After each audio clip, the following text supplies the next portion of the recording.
Science का आगाज होता है हमारे मुशाहिदे यानी ऑब्जर्वेशन से। जब हम किसी अमल या सूरत हाल के बारे में सवाल करते हैं, ऐसा क्यों हुआ, ऐसा कब होता है, ऐसा कैसे हो गया वगैरह, तो इस क्यों, कब, कैसे का जवाब हासिल करने के लिए हमें तजर्बात करने होते हैं और इससे हम किसी नतीजे पर पहुंच पाते हैं। इस तरीकेकार को साइंटिफिक मेथड ऑफ स्टडी यानी पढ़ाने का साइंसी तरीकेकार कहते हैं। ये तरीकेकार मंतकी और मुनज़्ज़म तजर्बात का फ्रेमवर्क फराहम करता है जो कि मुतअद्दिद स्टेप्स पर मुश्तमिल है। आइए इन स्टेप्स को एक बहुत ही सादा और रोजमर्रा मिसाल की मदद से समझते हैं। फर्ज करें एक दिन आप सुबह सवेरे सोकर उठे और आपने देखा कि कमरे की खिड़की के पास रखा हुआ आपका पौधा मुरझा रहा है, इसके पत्ते पीले हो रहे हैं। आपको बहुत अजीब लगा। यह है आपका मुशाहिदा यानी ऑब्जर्वेशन। ये मालूम करने के लिए कि आपका पौधा क्यों मुरझा रहा है, आपने कुछ तहकीक यानी रिसर्च की।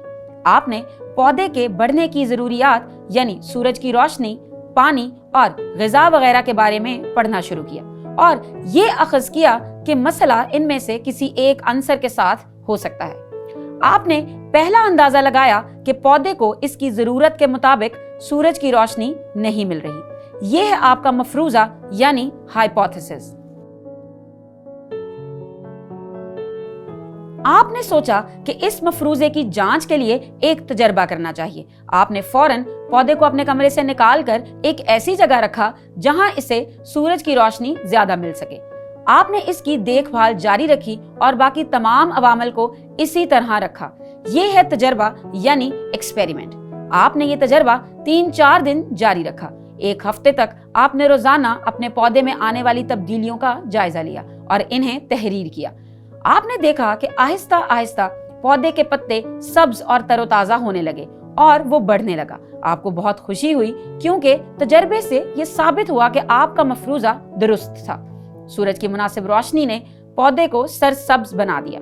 अगर आपका मफरूजा गलत साबित होता तो आप ये नतीजा यानी कंक्लूजन अखज़ कर सकते थे कि मसला सूरज की रोशनी का नहीं था।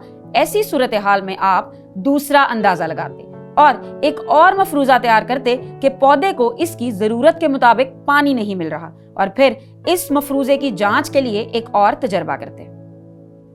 आइए इस तरीकेकार को एक फ्लो चार्ट की शक्ल में देखते हैं।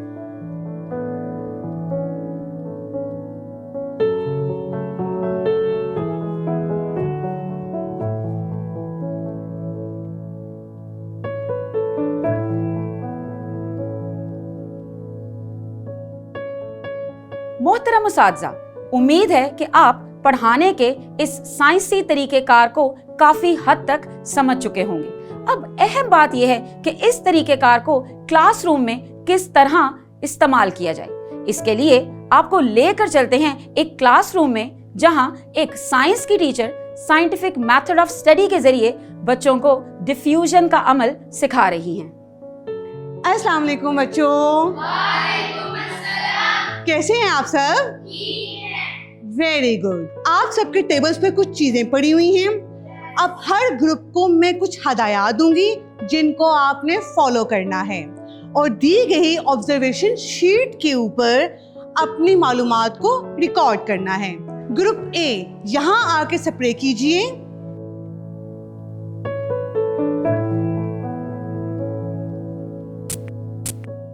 Very good. अब आपने जो ऑब्जर्व किया है अपनी ऑब्जर्वेशन शीट पे लिखिए।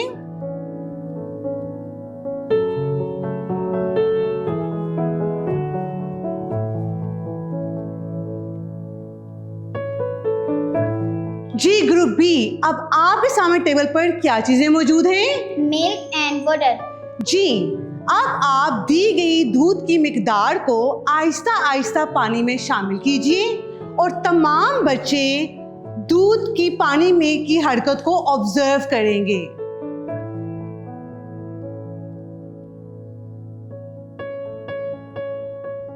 तमाम बच्चे अपनी अपनी ऑब्जर्वेशन अच्छी तरीके से शीट पर लिख लीजिए। जी ग्रुप सी, आपके टेबल पर क्या मौजूद है? नमक और पानी। आपके ख्याल में क्या करना होगा? नमक और चम्मच की मदद से पानी में हल करना है। Very right. 1 चम्मच नमक पानी में हल कीजिए।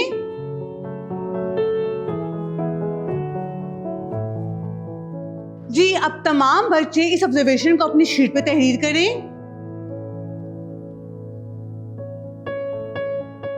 जी, ग्रुप डी, आपके सामने क्या अशिया मौजूद है? पानी, माइक्रोस्कोप, स्लाइड्स, और कुछ भी है? फ्लावर, और उसके साथ भी कुछ नजर आ रहा है मुझे। ये फ्लावर की। जी, ये हमारे पास फ्लावर के पॉलन ग्रेन्स पड़े हुए हैं। आप 1 से 2 पॉलन ग्रेन स्लाइड पे रखें और पानी के चंद कतरे डालें।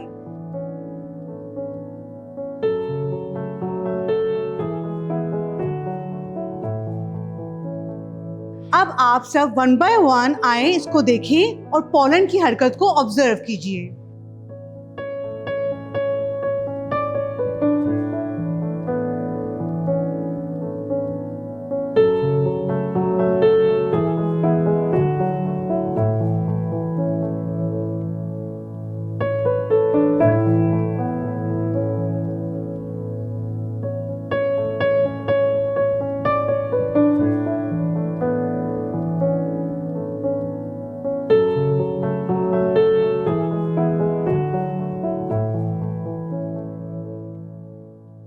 आप सब बच्चों ने अपनी ऑब्जर्वेशन शीट फिल कर ली होगी। जी, ग्रुप ए, अपनी ऑब्जर्वेशन के बारे में बताइए। परफ्यूम स्प्रे करने पर चंद सेकंड्स में खुशबू पूरे क्लासरूम में फैल। Very good. Next group. दूध आहिस्ता पानी के अंदर मिक्स हो जाता है और आखिर में मुकम्मल हल हो जाता है। Next group. पानी में नमक डालने से नमक नीचे बैठ गया और चम्मच से हिलाने वक्त मुकम्मल हल हो गया। जी, नेक्स्ट ग्रुप अपने ऑब्जर्वेशन बताएं। पोलन ग्रेन बहुत अजीब सी हरकत करते हैं, जैसे कि जिगजैग। Very good.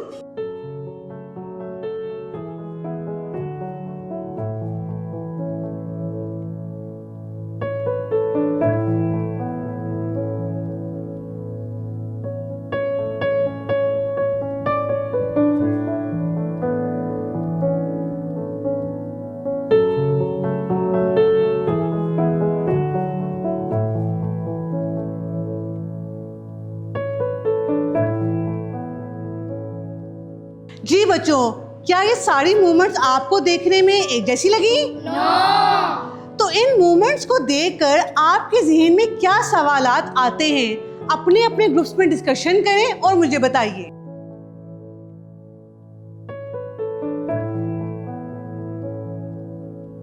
जी आयशा, आपके जहन में क्या सवाल आए? मेरे जहन में ये सवाल आया कि क्लास के एक कोने पर की गई परफ्यूम की खुशबू दूसरे कोने तक कैसे पहुंची। Very good question. जी आमना, आपके जहन में क्या सवाल आया है? पोलन ग्रेन की मूवमेंट डिफरेंट है जिगजैग की तरह। Very good. अब हम इन तमाम सवालात की बेस पर अपना एक मफरूज़ा बनाएंगे। मफरूज़ा एक एजुकेटेड गेस होता है जिसको हम तर्जुबा करके साबित करते हैं। लेकिन उससे पहले हम थोड़ी सी रिसर्च ये करेंगे। आप सब अपनी बुक्स को ओपन कीजिए, पेज नंबर 58 और 59 पे टॉपिक 5.2 डिफ्यूजन ऑफ पार्टिकल्स को पढ़ें और अपना अपना एक मफरूज़ा बनाइए।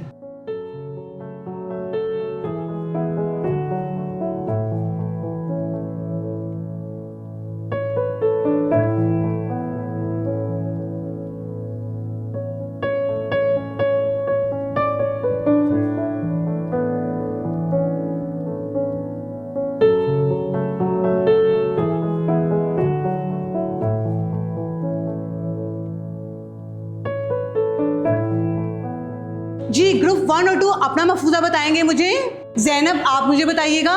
सॉलिड मॉलिक्यूल लिक्विड में जिगजैग हरकत करते हैं। जी बिल्कुल, सॉलिड अशिया लिक्विड में जिगजैग हरकत करती हैं। Very good, sit down. Ayesha, आप बताएं मुझे। गैस के मॉलिक्यूल्स लिक्विड के मॉलिक्यूल्स के मुकाबले में बहुत तेज़ी से फैलते हैं। जी बिल्कुल, गैस के मॉलिक्यूल्स लिक्विड के मॉलिक्यूल्स के मुकाबले में बहुत तेज़ी से फैलते हैं। अब हम इन मफरूज़ात को थ्रू एक्सपेरिमेंट प्रूफ करेंगे।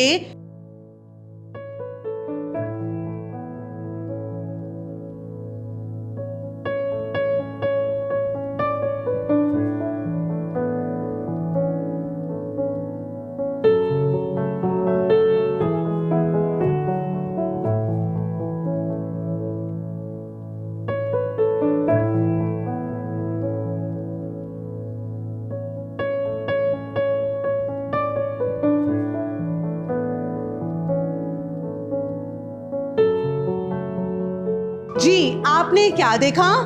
जायरा आप बताओ। चीनी और नमक के मॉलिक्यूल्स पानी में जिगजैग हरकत नहीं करते। तो ये मफरूजा सही साबित हुआ या गलत? बिल्कुल। जी हमें क्या करना चाहिए? हमें मालूम करना चाहिए कि ये ऐसा क्यों हुआ।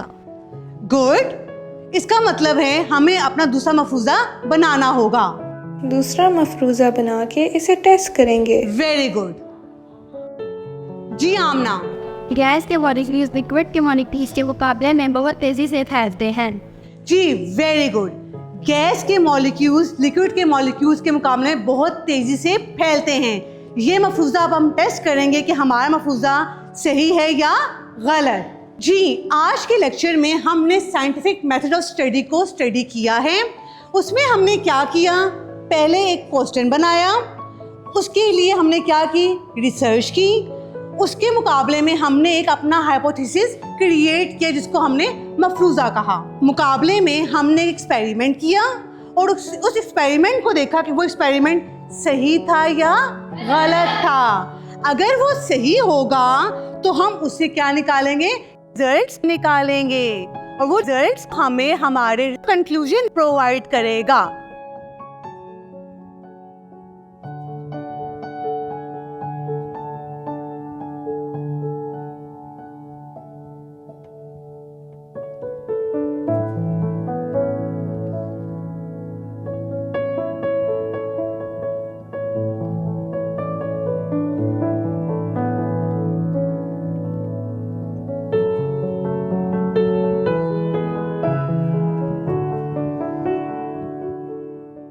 आपने देखा टीचर ने सबक के आगाज में ही बच्चों को मुजाहिरे के जरिए जवाब की तलाश में शामिल कर लिया।